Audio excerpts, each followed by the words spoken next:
merci d'être là, merci d'avoir bien voulu décaler cette rencontre qui a été impossible justement à cause de problèmes techniques la semaine dernière, mais qui nous concernait tous.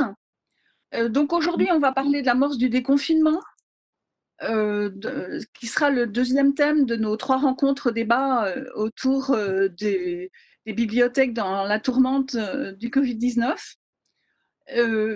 On va donc je vais faire une petite introduction sur ce qui s'est passé, que vous connaissez tous, par rapport aux annonces de sécurité de l'Association des bibliothécaires de France et du ministère de la Culture. Et puis, en un quart d'heure pour chaque point, on va débattre de trois points, comme je vous l'avais donné. Les phases de déconfinement préconisées, comment ça s'est passé dans vos différentes structures, les attentes des tutelles, ce qui a été attendu de vous et ce que vous avez pu soit répondre à ces attentes, soit arranger ces attentes avec vos tutelles. Et ensuite, éventuellement, qu'est-ce qu'on en tire comme scénario pour après? Alors, après étant un après très court, qu'est-ce qu'on peut imaginer pérenne de ce qu'on a pu faire pendant ce confinement? Donc, alors, d'abord, est-ce que tout le monde va bien? Oui. Oui, c'est le cas chez moi. C'est le cas chez vous? Très bien. Tout le monde a la patate? Alain? Oui. La banane. Voilà. Ok. Donc, la météo, c'est formidable. Il fait un temps de tous les tonnerres. On peut y aller. Donc, pour rappel, l'Association des bibliothécaires de France, l'Association des bibliothécaires départementaux, l'Association des directrices et directeurs de bibliothèques municipales et groupements intercommunal des villes de France, Bibliopath, et l'Association nationale des conseillers livre et lecture ont diffusé en concertation avec le ministère de la Culture les premières recommandations pour un déconfinement progressif, venant ainsi à l'encontre de l'annonce du ministre de l'Intérieur qui annonçait la reprise de la vie sociale le 11 mai dans les lieux culturels de proximité dont la fréquentation n'entraîne pas de mouvement important de population, ce qui est le cas de la plupart des bibliothèques. Les organisations proposaient un redéploiement progressif de leurs services dans un calendrier de déconfinement par phase, avec un retour à la normale échelonné. Donc, le 21 avril, une réunion entre les représentants de ces mêmes associations et des conseillers du ministère de la Culture avait mis en avant tous les éléments qui s'opposaient à la réouverture totale préconisée pour le 11 mai. Il y a des syndicats qui se sont élevés assez violemment. Et puis, le 7 mai, le ministère de la Culture a proposé un document d'aide pour la reprise d'activité et la réouverture au public des bibliothèques territoriales qui reprenait les préconisations des associations professionnelles. Voilà, j'ai remis un petit peu dans le contexte l'avancée comment ça s'est mis en place, les propositions du déconfinement en bibliothèque. Tous ces documents sont sur le site d'Alca. On constate que la grande majorité des bibliothèques de Nouvelle-Aquitaine s'organisent autour de ces préconisations, avec quelques exceptions notables. Je vous ai envoyé un document listant une douzaine de plans de reprise d'activité qui s'alignent majoritairement sur ces recommandations. Donc, ma première question, c'est de dire, est-ce que ces recommandations vous ont semblé convenir? Comment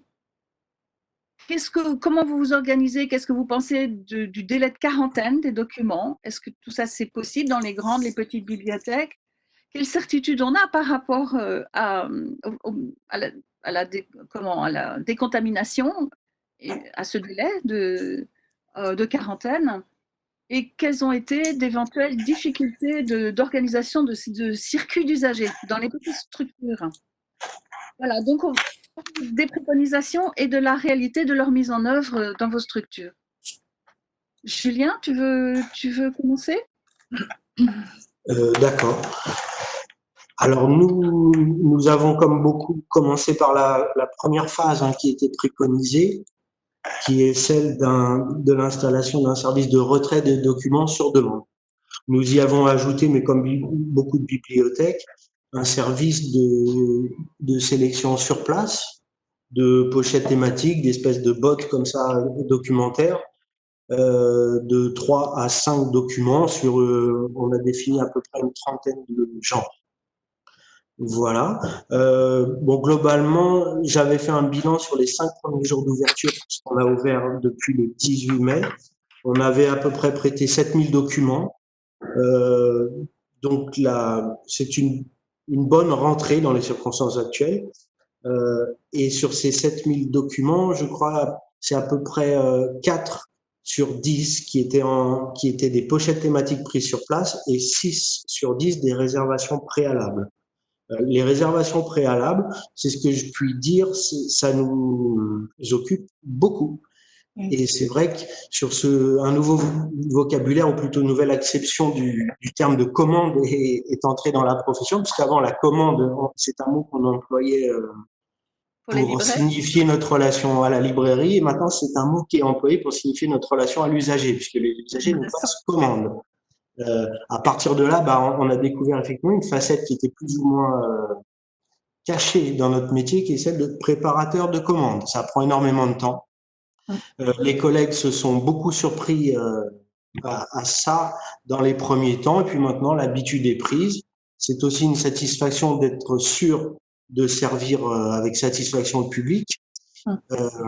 Et puis un public aussi qui nous demande si ce type de présentation, d'offre peut être conduite quand on sera revenu au fonctionnement normal. Voilà, ce qui va un petit peu contre l'idée de libre accès qu'on défend quand même dans les bibliothèques depuis un bail.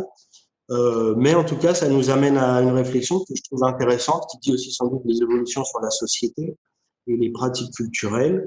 Voilà. Donc la première phase, c'est ça. La carte, ça se passe comment chez vous? Alors voilà, du côté du retour des documents, alors là, il y a un travail assez important aussi, puisqu'on avait à peu près, j'avais fait le calcul, 86 000 documents dans la nature, c'est-à-dire qui avaient été empruntés. À partir du 18 mai, on a rouvert le service de retour en maintenant les boîtes de retour fermées pour des raisons sanitaires. Donc, on a organisé un système on a ouvert un nouvel accès à la bibliothèque dans une rue qui n'est pas employée habituellement, et on accueille les gens sur les horaires habituels en déposant des caisses en plastique sur le trottoir. Tout le monde est masqué, tout se passe bien. Les gens déposent les documents dans les caisses. On rentre les caisses sur des chariots et on les met en quarantaine dans une salle qu'on a attribuée dans ce dessin. Donc, on respecte stricto sensu la durée d'assainissement qui a été promulguée, c'est-à-dire de 10 jours. On n'a pas pris de risque à ce titre. On a été vraiment embêté par le nombre de caisses. Ce sont des caisses en plastique gerbable qu'on a. On ne touche pas les documents puisqu'on ne transporte que les caisses. Mais c'est un souci parce qu'on manque de caisses. Sur la première semaine, je crois qu'on a rentré à peu près 20 000 documents. Donc, ça fait des montagnes de livres très rapidement. Donc, on a dû organiser un deuxième circuit, c'est-à-dire un décaissement passé le 6e jour. On a considéré que d'un point de vue sanitaire, passé le 6e jour, on pouvait vider les caisses de documents et les amonceler sur l'espace d'études, en gros, de la bibliothèque centrale. Voilà.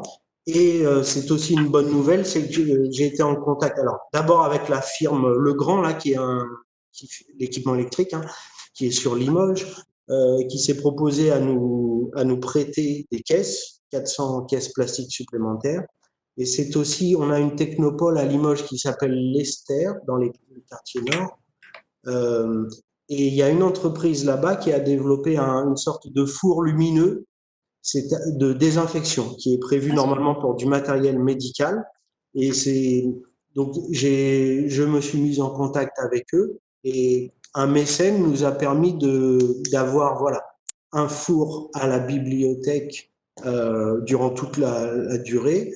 On pourra reconduire a priori. L'idée étant que pour fluidifier le travail, puisque quand on doit retirer 70 caisses par jour et les enregistrer au retour, travailler les réservations derrière, etc., remise en rayon, c'est un peu douloureux en fait.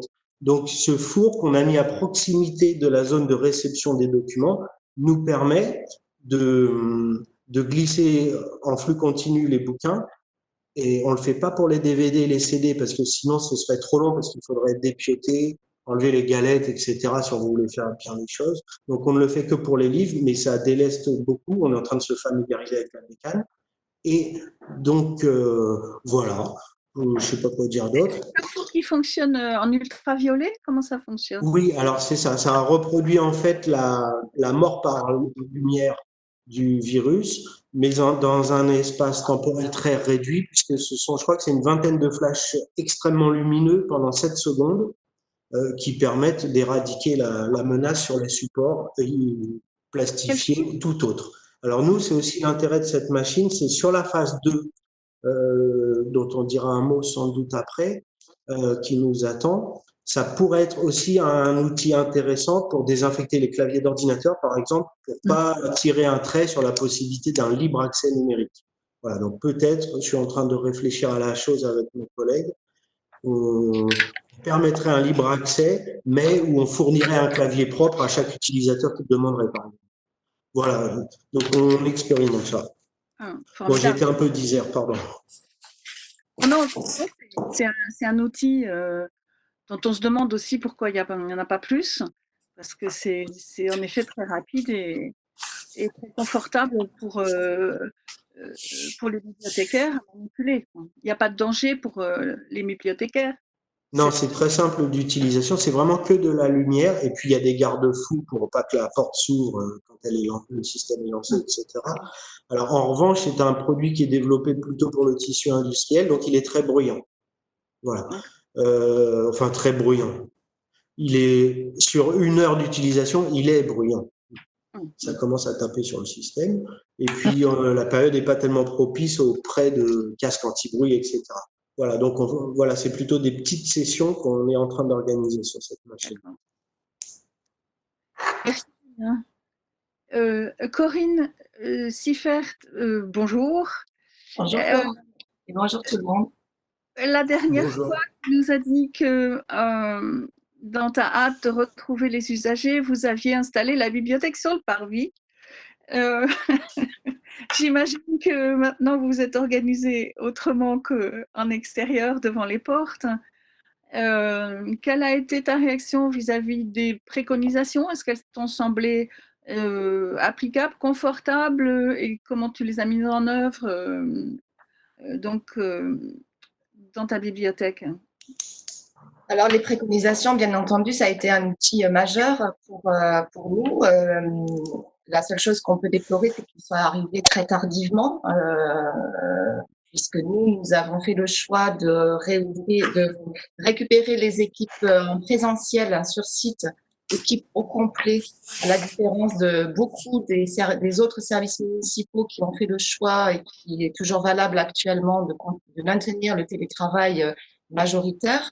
Nous, la reprise d'activité était conditionnée, bien évidemment, par la présence de l'équipe au complet.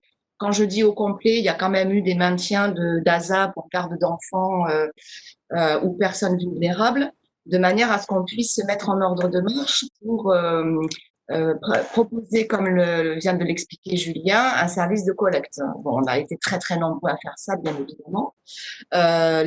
Donc, pour revenir à ta question, Florence, sur les préconisations, un document effectivement très, très utile.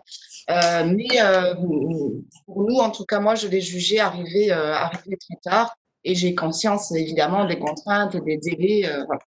Nous avons organisé effectivement ce fameux service de collecte avec la mise en réservation possible des disponibles.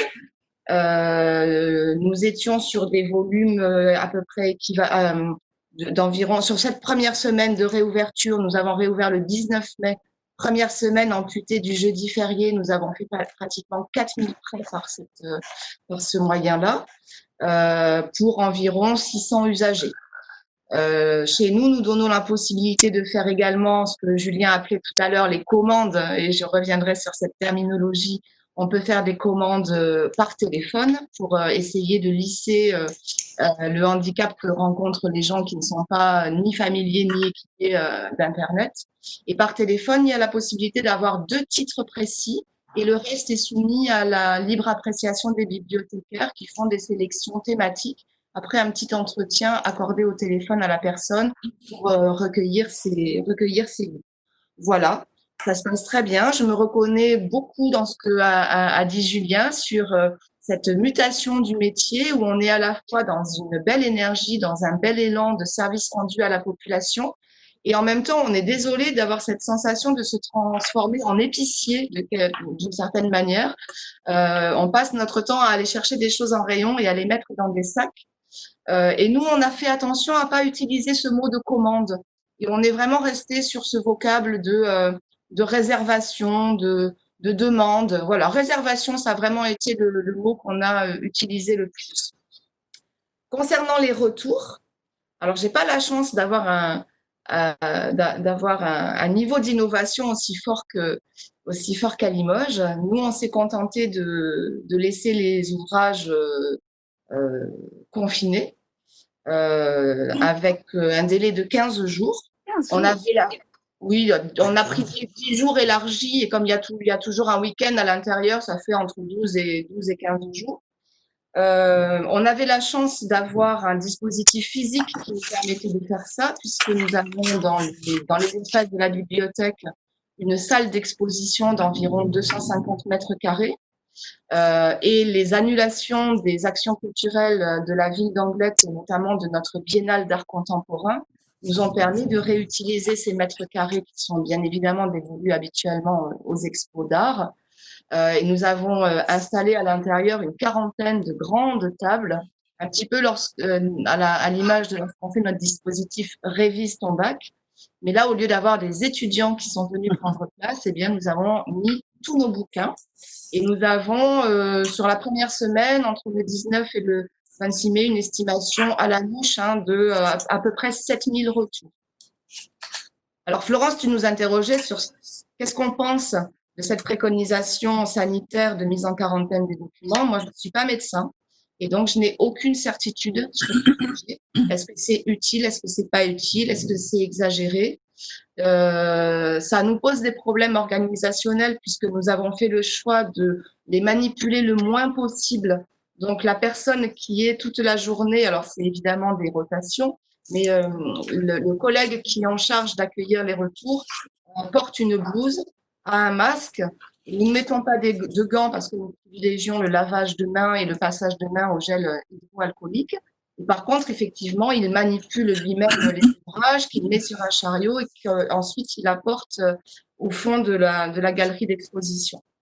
Et ensuite, il enlève sa blouse, les blouses restent dans l'espace et quand il rejoint le reste de l'équipe, il se lave les mains. Toutes les surfaces sont passées assez régulièrement au gel hydroalcoolique. Voilà. Alors, effectivement, nos usagers nous posent beaucoup la question de est-ce que c'est efficace, est-ce que ça sert à quelque chose. On ne passe pas les documents en retour. Donc, nos usagers sont assez troublés de voir que les documents qu'ils ont rendus à la bibliothèque sont toujours sur leur carte. Donc, on fait beaucoup de médiation en expliquant que c'est normal, que c'est lié à la décontamination. Et à partir de mardi, on va expérimenter le rangement, le passage en retour de tous ces bouquins et le rangement. Et on va voir ce que c'est que de ranger 7000 bouquins en une seule fois. Bon courage à ton équipe. Oui, on en a. Alain, comment ça s'est passé alors d'abord à la BDP et dans les bibliothèques de Gironde, cette mise en place des recommandations, des premières recommandations? Alors, différentes choses par rapport aux recommandations elles-mêmes et à l'élaboration des recommandations. Peux-tu parler un petit peu plus fort? Peux-tu parler, s'il te plaît, un peu plus près du micro? Je vais m'approcher au mieux. Ouais, génial, super. D'accord. Par rapport à l'élaboration des recommandations, il y a eu tout un travail quand même très, très en amont, interassociatif et je dois dire beaucoup d'un groupe mobilisé au sein de la BD. Hein. C'est pas pour prêcher pour la BD, mais il y a un groupe qui était une task force, on l'appelait comme ça, très, très mobilisé sur tout le mois d'avril. Toi, tu faisais partie de ce groupe? Pardon? Toi, tu faisais partie de ce groupe task force de la BD? Je suis dans le bureau, donc je n'étais pas dans le groupe, mais on échangeait tous les jours, tous les 2 jours. Donc, D'accord. en très très forte concertation avec nos collègues du ministère. De telle sorte que quand un certain nombre documents ont été élaborés, on l'a redistribué, rediffusé dans le réseau partenaire pour que les bibliothèques aient les informations, alors pas celles strictement de Bibliogérande. Ce qui est important, c'est qu'on ait un cadre national. On est dans une telle infobésité que sinon tout le monde est dans l'interprétation de j'ai entendu ceci, cela, etc. Donc il fallait ce cadre. Et c'est un cadre qui a été conforté par le ministère et aussi avec un travail des laboratoires de la Bibliothèque nationale de France et de l'Institut Pasteur. Très en amont.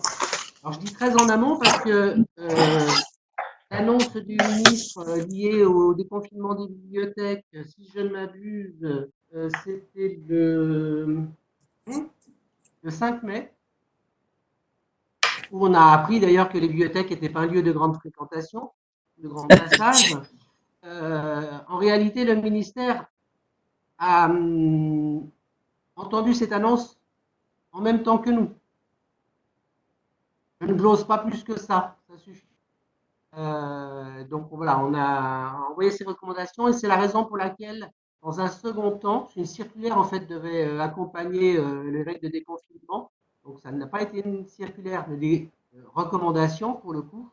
Et c'est dans un second temps que plus ou moins le même document a été diffusé par le ministère et peut-être arrivé un peu plus tardivement dans certains départements, je n'en sais rien. En tout cas, il me semble qu'on a échangé le plus tôt possible sur un document cadre. Donc, bien en amont quand même du 11 mai, concernant pas mal de départements. Avant de parler du réseau, un petit mot sur Bibliogironde. Donc, on est effectivement toujours en reprise progressive d'activité. On était à en gros 25% de présentiel. On va passer progressivement d'un jour l'autre entre 40 et 60% de présentiel. On reste toujours, nous, en phase 1, c'est-à-dire qu'on ne fait pas de prêt de documents au réseau, on accompagne plutôt le réseau dans sa reprise d'activité. De toute façon, les collègues, alors à part quelques exceptions peut-être, mais les collègues, c'est pas du réseau partenaire, des petites bibliothèques, c'est pas leur préoccupation première là, que de venir échanger des documents à Bibliogironde. Après, ici, on a nos propres protocoles pour l'ensemble des agents. On est bien organisé, on a listé toutes les tâches, on a objectivé ce qu'on faisait pas assez et ce qu'on faisait trop. D'ailleurs, au passage, on a un vrai consensus en disant voilà la bonne attitude à adopter pour tel ou tel type de tâche. C'est-à-dire les documents, faire le catalogage, qu'est-ce que je mets en place ou autre. Concernant les règles de déconfinement, elles sont ça va être un point de vue personnel, parce que je ne suis pas médecin non plus. Mais elles sont très précautionneuses. On privilégie de toute façon l'idée de la quarantaine à la désinfection. Si on peut faire aussi de la désinfection, très bien, mais comme ça a été dit, bon, moins on manipule, mieux c'est. Pour les tests en laboratoire, on est sur des surfaces plastiques qui sont celles sur lesquelles le virus reste actif le plus longtemps. En laboratoire, hein, donc avec un virus qui est quand même bien diffusé entre 3 et 6 jours. Donc, on a pris une mesure un peu maximale au niveau national en termes de recommandations en disant 10 jours. On peut se le dire tranquillement, hein, au bout de 10 jours, pas rien. Et sur les livres, on a bien vu que ça pouvait être 3 jours ouverts. Je ne porterai aucun jugement c'est sur une pratique qui a été mise en place par un tel ou par un tel. Ce serait très, très péremptoire. Donc, nous, on s'en tient en fait à la recommandation nationale. Les quelques documents qu'on a entrants, c'est de la librairie ou des retours de prestataires. Donc, en fait, c'est 10 jours. Point barre. Voilà. Et après, on a tous les processus de lavage de main à chaque fois qu'on a une opération qui est partagée, collective ou du matériel partagé. Ou ce genre de choses. Voilà. Concernant le réseau partenaire, donc on recense un petit peu, on collecte l'activité sur le réseau. C'est en train de bouger. Hein. On est combien? Le 29, c'est ça? Et à ne pas douter que les annonces du Premier ministre d'hier vont sans doute faire bouger les lignes rapidement dans les semaines qui viennent, parce qu'on va être dans des semi-mesures. Donc, pour le coup, l'interprétation des semi-mesures par chacun, c'est compliqué. Juste rappeler quand même qu'on est toujours sous un régime d'état d'urgence sanitaire, malgré tout. Donc, en Gironde, les bibliothèques ont été très précautionneuses. On a des échanges au niveau national, d'un département à l'autre, on a des situations assez différentes, malgré tout, sans porter de jugement de valeur. Alors, sur la première semaine, celle qui commençait au 11 mai, et je ne parle que des bibliothèques du réseau partenaire de Biblio Gironde, on en avait 87% qui n'avaient pas de contact au public direct. C'est-à-dire 48% n'avaient pas rouvert, 39% faisaient des drives, mais sans que les usagers rentrent dans la bibliothèque. Et puis, on avait 8% sur des ouvertures partielles et 5% sur des ouvertures presque totales, avec certes du gel et des règles sanitaires, mais une ouverture totale. Donc, en gros, on va dire un 90-10. Ça a bougé la semaine dernière, où on est plutôt sur un 82-18. Donc, on sent que voilà, ça déconfine un petit peu. Et puis, cette semaine, c'est un peu tôt encore pour le dire, hein, mais on serait plutôt sur un 72-28. Donc, voilà, progressivement, les bibliothèques qui ne sont pas du tout ouvertes baissent en proportion. Drive s'organise. On en a quelques-unes qui commencent à accueillir. Bon, très bien. On rappelle malgré tout les précautions à devoir être prises. Et voilà, elles sont ainsi respectées de manière générale. Après, alors, les drives, il y a tout. Hein. Il y a sur le parvis, il y a par la porte, par la fenêtre, voilà. Tout s'organise en fonction des locaux et des possibilités de chacun. Sur le qualitatif, c'est difficile d'avoir des retours, mais il y a des endroits où il y a des sollicitations des usagers qui sont assez fortes. Puis il y a d'autres endroits où ça reste très très calme. Donc, on ne peut pas tirer de tendance forte sur le réseau partenaire, sur les petites bibliothèques. Il y a un peu tous les cas de figure. Et Sophie va peut-être nous en dire un peu plus. Merci Alain. Sophie, tu vas nous en dire. Est-ce que les autres peuvent, s'il vous plaît, couper votre micro pendant que quelqu'un parle, car nous avons pas mal de bruit parasite. Merci. Oui. Alors, c'est bon? Oui. Oui, alors Blasimont, donc je reprécise, Blasimont 950 habitants, la bibliothèque 150 mètres carrés. Alors d'abord, moi je veux dire merci, merci, merci, 1000 fois merci à la profession. Parce que sans ces recommandations, ça aurait été compliqué pour moi d'expliquer que on n'est pas l'école et que la jauge, c'est pas 4 mètres carrés par habitant. Voilà.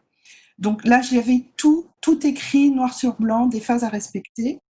Donc on les respecte au galop, à notre propre rythme, puisque nous, on peut dire qu'on est d'une façon communale en phase 3, hein, puisqu'on accueille déjà des usagers dans la bibliothèque, mais avec une jauge qui permet de le faire. Alors en fait, on a très rapidement franchi les étapes. La première semaine après le 11 mai, dans la mesure où on avait déjà organisé du portage les 2 dernières semaines du confinement, donc portage avec l'aide d'élus. Et donc la première semaine de déconfinement progressif, on a ajouté du drive au portage. La deuxième semaine, on a autorisé l'entrée de 2 lecteurs dans la... Oui, le drive, bien sûr, c'était extérieur à la bibliothèque. Donc, la deuxième semaine, on a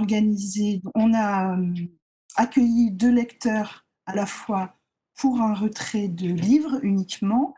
Et là, aujourd'hui, on est cette semaine dans la 3e semaine où on a mis en place une jauge. Donc, les usagers peuvent rentrer dans la bibliothèque. Il y a tout un protocole qui est très clairement expliqué par des petites affiches, énormément d'affichage. Donc, ils se nettoient les mains, bien sûr. Ils déposent leur retour dans une caisse qui est à l'entrée de la bibliothèque. S'ils manipulent des livres eh bien, et qu'ils ne les empruntent pas, ils les déposent dans une autre caisse. Il y a des caisses partout. la jauge est de 10. 2, en gros, ça revient à 2 par espace parce qu'on a aussi réouvert l'accès au multimédia, mais sur 2 postes maximum avec 2 personnes, donc les distances sont respectées. Pour plus d'hygiène, on a recouvert, c'était l'idée du maire excellente de recouvrir les claviers de cellophane. En fait, la personne qui a pratiqué l'achat a acheté du film à palette, qui est certainement beaucoup plus raisonnable et beaucoup plus pratique en plus à utiliser. Donc, je recouvre le clavier de film à palette et l'usager, quand il a terminé, il sort lui-même le plastique. Après, il n'y a plus qu'un petit coup à donner de désinfectant. Et du coup, je protège aussi l'écran, parce qu'après tout, les postillons, voilà. Donc, clavier, écran. Que dire d'autre? Le produit donc a déjà été testé l'alcool isopropylique. Voilà. Tout ça, j'ai pu avoir tous les outils qu'il faut parce qu'il y avait clairement des préconisations. On a travaillé dès le départ avec les préconisations des associations. Quand le ministère est arrivé pour confirmer tout ça, c'était très bien, mais c'était déjà acté. La reconnaissance des associations professionnelles à notre niveau est très importante, il faut le savoir, quoi. Ça avait quasi la même valeur que la recommandation du ministère. Donc, de toute façon, on a besoin d'outils pour avancer. Les élus, autant que nous, techniciens, ils se posent les mêmes questions que nous, hein. Donc là, on avait des réponses. Donc le produit, super efficace, entre parenthèses, j'ai bien envie de l'adopter d'une façon générale. Je crois qu'en fait, autrefois, on nettoyait les livres à l'alcool et on nous a interdit de le faire, donc c'est un retour aux anciennes pratiques. Donc voilà, alors moi, je ne me suis pas opposée aux demandes des élus quand ils ont envisagé tout ça. Je trouvais que c'était déraisonnable. Mais avant de marquer une quelconque opposition, je me suis dit, attendons de voir. Parce que si vraiment il y a 10 personnes dans la bibliothèque, à moi toute seule, c'est évident que je ne peux pas être derrière 2 personnes au multimédia, 2 personnes. Parce que oui, la jauge, c'est 10, 2 par espace. Donc 2 personnes à la consultation, 2 personnes en convivialité. À moi toute seule, je ne pourrais pas. Mais encore faut-il que le cas se présente. Et aujourd'hui, je peux dire qu'il ne s'est pas présenté. Donc, je suis très contente de ne pas avoir marqué d'opposition parce que j'ai satisfait des usagers, les élus sont rassurés et c'est gérable. Voilà. Alors, par rapport à la fréquentation, j'ai en plus eu le grand plaisir de voir des jeunes arriver qui ne venaient pas à la bibliothèque. Donc, voilà, très agréable. Les usagers sont extrêmement respectueux du protocole qu'on a mis en place, même les petits jeunes turbulents. Entre parenthèses, ça nous permet d'avoir l'exigence du respect du règlement intérieur. D'habitude, on est plutôt glissant. Notre règlement intérieur, c'est un jeune de moins de 10 ans doit être accompagné d'un adulte. Bon, on sait tous qu'on tolère souvent ce qui n'est pas dans le règlement intérieur. Eh bien là, non. Donc ça fait du bien de cadrer l'accueil dans des normes qui devraient être toujours respectées. Voilà. Donc, un petit tour. Voilà. Mais donc moi, oui, j'ai dit un grand merci à la profession et je voulais dire aussi merci à Alain Duperrier, merci à Bibliogironde, parce que nous avons reçu ces recommandations le soir même de l'annonce du Premier ministre. Donc moi, juste après l'annonce, je me suis ruée sur Twitter pour voir quelles étaient les réactions des collègues, parce que je trouvais ça juste fou. Et dans ma boîte mail, j'avais la recommandation. Donc, dès le lendemain, j'étais avec les élus et je leur disais voilà. Et ça, c'était vraiment essentiel. Juste un petit mot par rapport à ça, c'est le travail des associations. Gironde fait le relais, mais oui, mais c'était quand même aussi nationale qui a été. J'ai des collègues qui ont passé des journées entières avec le ministère là-dessus. Hormis le fait que ça donne un cadre aux bibliothèques et notamment les plus petites, parce que c'est compliqué quand on est très isolé et un peu tout seul dans sa bibliothèque. Ça redonne aussi un outil de légitimité dans le dialogue avec ses élus. C'est ça. Voilà, ça c'est un petit peu compliqué. Et généralement, ça a été plutôt bien suivi. Et juste pour l'anecdote, on a une commune que je ne citerai pas, mais assez importante en Gironde, qui a reçu le vendredi suivant les mêmes recommandations, mais avec la Marianne, puisque c'est le ministère qui a raccroché le bon wagon. Du coup, le maire a changé son attitude parce qu'il y avait cette légitimité supérieure, même à, évidemment, et heureusement, à celle des associations. L'enjeu, l'objectif, c'était ça, hein, donner un cadre commun au niveau national pour que ça ne parte pas dans tous les sens. D'accord. Limoges, Anglette, le dialogue avec les élus a-t-il été souple au niveau de la mise en place des recommandations? Pour ce qui concerne Anglette, on n'a pas eu du tout de demande particulière, c'est-à-dire nous avons en équipe travaillé un phasage et la mise en place de protocoles tels que effectivement elles apparaissaient dans les recommandations nationales. Et il n'y a pas eu du tout de remise en question. Au contraire, les consignes qui nous étaient données étaient d'appliquer la plus grande prudence et surtout d'être confortable avec le temps, de ne pas se précipiter, d'être prudent. La préoccupation de tous nos élus, ça a été vraiment la grosse difficulté de réouverture des écoles. Et pour ce qui nous concerne, notre maire était très accompagnant et très présent dans la réouverture des écoles. Et je pense qu'il a souhaité aussi que la bibliothèque fasse des choses raisonnables et qu'il n'y avait pas lieu de se précipiter. Donc, nous, en équipe, on a ressenti un véritable confort pour travailler, mettre en place ce qu'on pensait être adapté. Et on va voir comment ça se passe là pour la phase 2. Merci. Julien? Allô, vous m'entendez? Oui, on t'entend. J'ai remis le micro, pardon. Mais du côté de Limoges, c'est un peu pareil.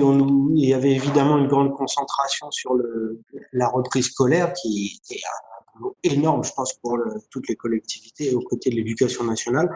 Les bibliothèques étaient évidemment dans une approche plus secondaire. Alors, très honnêtement, on a appliqué, nous, ce qu'on applique tout le temps, enfin, qui est un peu ma règle de travail avec les élus, c'est le coup d'avance. C'était cette espèce de règle d'airain qui fait que pour arriver à bien présenter les choses, sur les techniciens que nous sommes, c'est d'anticiper. Et je rejoins ce que nous avons dit aussi tout à l'heure, c'est que heureusement que nous avions travaillé avant la diffusion des préconisations nationales et validées, parce que on les a attendues quand même un certain temps, et on a été assez satisfait de considérer qu'en fait on était raccord. De toute façon, c'est le bon sens qui s'applique. Surtout que là, il faut reconnaître, c'est pas vraiment c'est pas une politique de la lecture publique, c'est surtout des réponses techniques à des contingences sanitaires. Donc, vu le niveau d'information qui nous était prodigué chaque jour, on a été à même d'anticiper progressivement, de mener notre veille habituelle et de proposer un plan bien avant les préconisations. Alors moi, ça m'a aidé évidemment les préconisations parce que par rapport aux élus, c'est de dire que vous voyez, on est raccord avec ce qui est édicté au niveau national, mais il avait globalement été validé avant. Voilà. Et alors, c'est aussi pour dire quand même, pour cette nécessité toujours d'anticiper avec les élus, c'est que il y a des plans de reprise qui ont été invalidés chez nous pour des établissements culturels, recevant notamment beaucoup de public. Donc, voilà. Donc, avec les élus, il n'y a pas eu une attente, voilà, pour être clair, mais une grande satisfaction à voir que dans cette espèce de grande incertitude portée sur tous les services municipaux, on avait fait l'effort de réfléchir avec un vrai point de vue professionnel et de service public, et c'est toujours le capital confiance, voilà, avec nos tutelles qui se joue à chaque fois. Donc là, c'est plutôt très positif chez nous. Voilà, parce que il me semble effectivement, alors ça se passe aussi au niveau du ministère, des grandes manifestations culturelles partout dans la nation. On sait qu'il s'opère aussi quelques ajustements et qu'il y a peut-être éventuellement de manière plus ou moins informelle une sorte de tri darwinien sur ceux qui résistent, ceux qui résilient, ceux qui proposent, ceux qui essayent de vivre malgré et ceux qui attendent que ça se passe. Donc je pense qu'il faut aussi être attentif à cette zone de tension qui ne cesse pas en vérité, mais qui peut-être s'est accrue ces temps derniers. Voilà en gros pour le rapport à nos élus, mais qui est très bon à ce titre. Voilà. J'ai fait visiter moi les installations avant l'ouverture à l'ensemble de la direction générale et aux élus. Bon, ils ont été ravis quoi. Hein. Sur les installations, justement, on a aussi pris des mesures. Nous avons sorti tous les sièges difficiles à nettoyer. Donc, il n'y a que des sièges couverts de plastique. Le ménage est organisé, donc tous les soirs, tout est désinfecté. Donc, il y a un protocole écrit dans le détail pour la femme de ménage. Et nous avons protégé d'une bâche, enfin du coup interdit l'accès par une bâche aux revues, magazines et au baby-foot. Voilà. Parce que c'est difficile de nettoyer les poignées. Voilà. Merci Sophie. Pour la dernière partie, on va devoir aller un petit peu plus vite. Je vais rebondir sur ce que vient de dire Julien par rapport à l'évolution darwinienne. Quelle va être la personne, quelle va être l'évolution qu'on va vivre et qu'est-ce qui va en rester après de cette épreuve. La question, c'est qu'est-ce que ça peut changer dans les pratiques? Par exemple, bon, vous mettez les pratiques en place et puis finalement, ça peut donner des idées. Est-ce que le drive, c'est pas quelque chose qu'on peut imaginer qui dure un peu dans certains établissements ou des services à minima? Qu'est-ce que ça peut faire réfléchir pour l'avenir? Quelle mise en place? Thomas Fourneux de la médiathèque Georges Wolinski à Noisy-le-Grand a dit dans la Gazette des communes le 6 avril que la leçon que lui en tire, c'est d'aider les usagers perdus avec l'informatique, ceux que les bibliothèques auront eu du mal à accompagner. Et il pose la question de la médiation numérique des savoirs.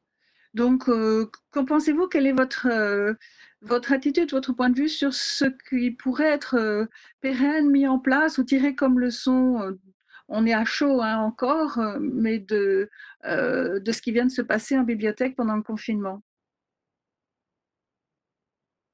Qui est-ce qui veut Tu interroges qui, Florence? Pardon? Tu veux qui réponde en premier? Bah, vas-y Corinne, puisque tu as la parole. Pour Anglette, ce qui restera, c'est la réservation des disponibles. C'est un service qu'on voulait mettre en place, enfin que moi en tout cas je souhaitais mettre en place depuis très très longtemps et qu'on n'osait pas trop faire parce que on avait peur de pas savoir le faire, d'être happé par les volumes. Et en tout cas, on va le faire cohabiter avec la réouverture progressive au public physique dans la bibliothèque. Et ça va nous permettre d'avoir un indicateur de est-ce que ce service est compatible avec notre activité normale et nos volumes habituels qui, si un jour on reprend la vraie vie d'avant, on fait Anglette, c'est environ 320 000 prêts par an. Donc voilà, est-ce qu'on va cette envie de maintenir ce service supplémentaire. Ensuite, la fracture numérique, bien sûr, je sais pas trop, c'est trop à chaud là maintenant pour réfléchir. Nous, notre axe, ce qui nous a vraiment interrogé pendant cette période de confinement et ce qui continue de nous tarauder, c'est qu'est-ce que veut l'usager, qu'est-ce que veut le public, de quoi il a envie. Pendant ces 2 mois de confinement où on travaillait derrière nos écrans d'ordinateur à optimiser nos ressources en ligne et notre portail Internet, on se posait toujours la question, qu'est-ce qu'ils veulent?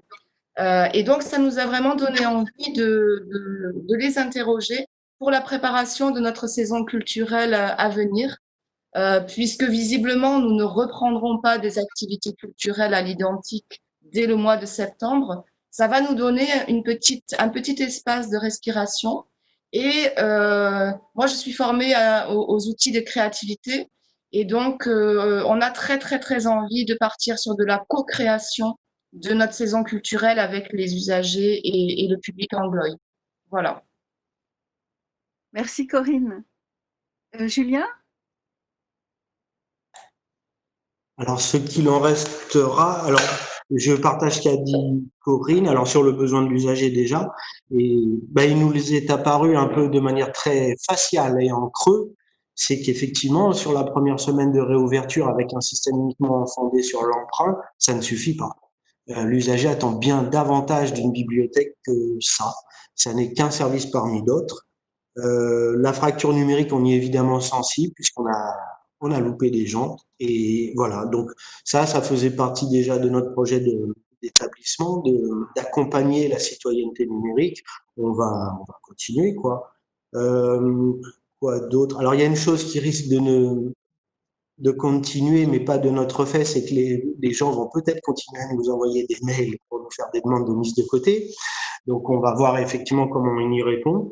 Pareil sur les petits dispositifs que les uns et les autres avons mis en place, histoire de bots documentaires là, de sélection thématique.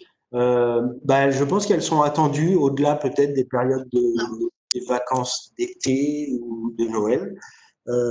Donc peut-être on se demande, et c'est l'occasion aussi peut-être de dire que sur notre phase d'ouverture des espaces qu'on pourrait mener nous à partir de la mi-juin, si tout se passe bien, on serait sans doute amené, mais encore là on est vraiment sur la réflexion, mais à fermer l'espace album pour les petits et peut-être à proposer plutôt que de s'affaler sur les tapis et de farfouiller dans les bacs, un service de collecte, de sélection thématique en fonction des âges, du type de narration de héros qu'apprécient les uns et les autres enfants. Voilà, donc il y a ça. Pareil, la réservation disponible, c'est quelque chose on avait déjà abordé dans le cadre de notre projet de service. On est en réinformatisation, là, enfin, logiciel, j'entends. On change de version sur notre SIGB et tout ça, on l'avait déjà en tête et là, ça s'est sans doute accru. Donc, un système de pastilles pour répondre, voilà, en flux continu aux demandes. En revanche, sur le drive, on l'avait aussi abordé quand on avait réuni nos commissions de projet de service il y a 2 ans. C'est une hypothèse qu'on n'avait pas retenue. Mais comme les bornes automatiques, etc., je pense que il y a des facilités qui peuvent être apportées dans des circonstances particulières, dans un contexte épidémique comme celui que nous avons connu. Mais si on les traduit dans la normalité, une fois que la menace épidémique sera sortie, il faut que ça traduise aussi sans doute, en tout cas moi c'est ma méfiance, une ambition en termes de lecture publique, une vision de nos concitoyens, etc. Et le drive, pour moi, c'est pas c'est pas quelque chose qui m'intéresse de promouvoir en termes de lecture publique. Et pareil pour l'automatisation. Voilà en gros. Merci Julien. Sophie à Blasimont? Oui, à Blasimont, on pratique déjà depuis la mise en place du SIGB la réservation des disponibles. Donc il n'y a pas de changement. Entre le drive et le disponible, enfin je suppose que tu voulais dire le drive, donner des livres à l'extérieur, parce que finalement la réservation disponible, c'est une espèce de drive à l'intérieur, hein, qu'on a l'habitude de pratiquer, mais il n'y a pas une demande énorme. Par contre, moi, ce qui m'intéresse le plus, c'est le dossier portage, parce que c'est quelque chose qui avait été mis en place, donc là, et qui a un petit peu été laissé tomber avec le CCAS de la commune. Hein. Donc là, il y a une nouvelle équipe qui arrive, donc on va profiter de l'occasion pour les redynamiser sur le portage à domicile pour les publics éloignés de la lecture. Et essayer de motiver aussi pour que ce soit mis en place au niveau intercommunal, hein, puisqu'on est quand même aussi dans un réseau, notre SIGB, on le partage, même si on est dans un réseau chacun pour soi, on partage le portail. Et à propos du portail, tout à l'heure, j'ai oublié un truc, je fais un petit retour en arrière, parce que c'est quand même hyper important, c'est la gestion de la quarantaine. Parce que donc, moi j'ai eu des retours dès le 15 mai, donc hier, avec 3 jours de décalage, j'ai pratiqué ma première sortie de quarantaine. Et je tiens à dire que ça m'a été facilité par le prestataire du SIGB qui nous a mis en place une procédure. C'est-à-dire que tous les livres qu'on passe en retour se mettent automatiquement en quarantaine pour la période qu'on a programmée, c'est-à-dire 10 jours. Et 10 jours après, ils repassent automatiquement disponibles. Donc, c'est assez super parce qu'on peut même envisager de les offrir à la réservation si on le souhaite. Les gens savent qu'il est en quarantaine et qu'il sera disponible qu'après. Voilà. Donc, par rapport aux attentes des usagers, moi, je vois bien l'importance du lieu. Je vois bien toutes les questions qu'on se pose sur le numérique. Bon, à Blasimont, on est très pro-numérique, donc je n'ai pas à en faire l'apologie, mais ne pas oublier non plus le fondamental, quoi. C'est-à-dire que le lieu que nous sommes, l'accès à tous les services et pas que le numérique. Moi, justement, je trouve que le retour à la bibliothèque, eh ben, c'est un vrai plaisir de retour au livre aussi. Voilà. Et ça, c'est important. C'est important. Merci Sophie.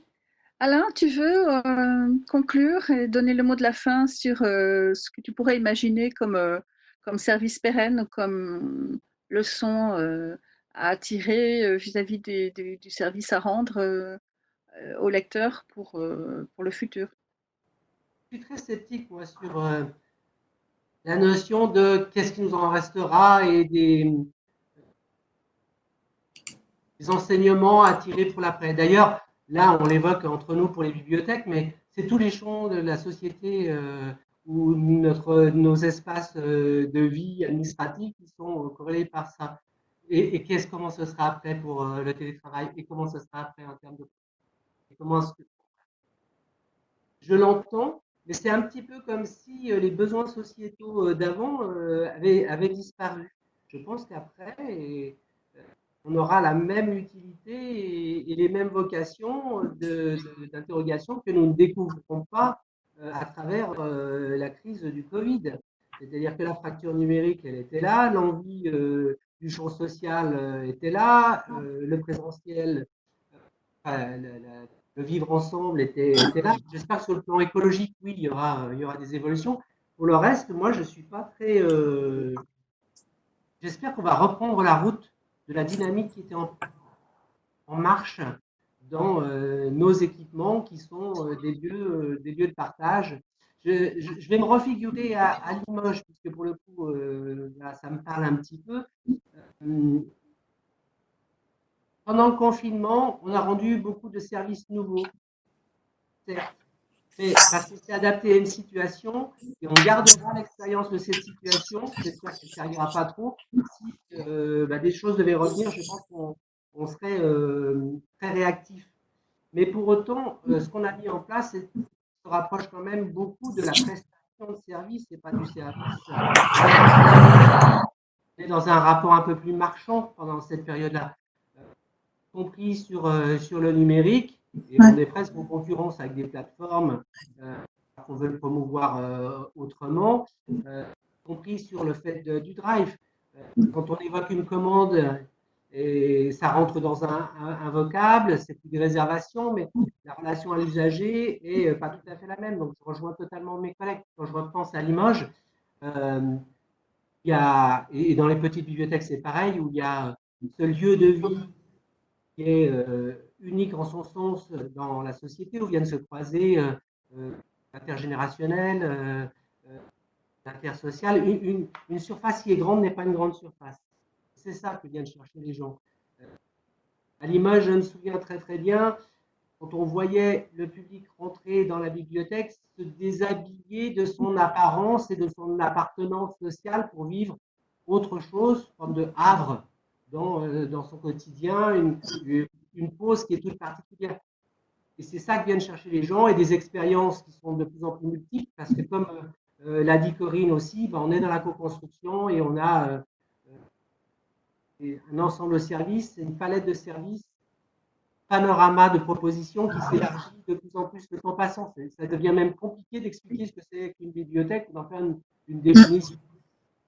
Voilà, la lecture publique, c'est l'ensemble des activités d'une bibliothèque. Donc voilà, on prend un peu de distance aussi avec ce qui est notre fondamental le rapport aux collections, mais pas seulement. Donc pour le coup, ça c'était avant et cette dynamique, elle était forte, de plus en plus forte, et comme si après elle devait s'écrouler. Ben non, j'espère qu'on va revenir un petit peu au monde d'avant, mais qui n'est pas un idéal, mais parce qu'il est dans une dynamique et qui est problématique sociale, sociétale, environnementale et autres, elles étaient posées dans les bibliothèques et il faut qu'on les retrouve. Alors, on va garder quelques réflexes, mais je ne souhaite pas que le monde d'après soit pollué tant que ça par le triste épisode que nous venons de vivre ou que nous vivons encore. Il faut rester vigilant. Parfait. Enfin, Merci je beaucoup. ne vais pas inventer un nouveau monde d'après qui soit encore pollué par cet instant-là. Nous étions pertinents avant, il faut qu'on le soit encore après. Merci Alain, merci à tous. Julien, Corinne, Marie, Sophie, pardon, merci beaucoup.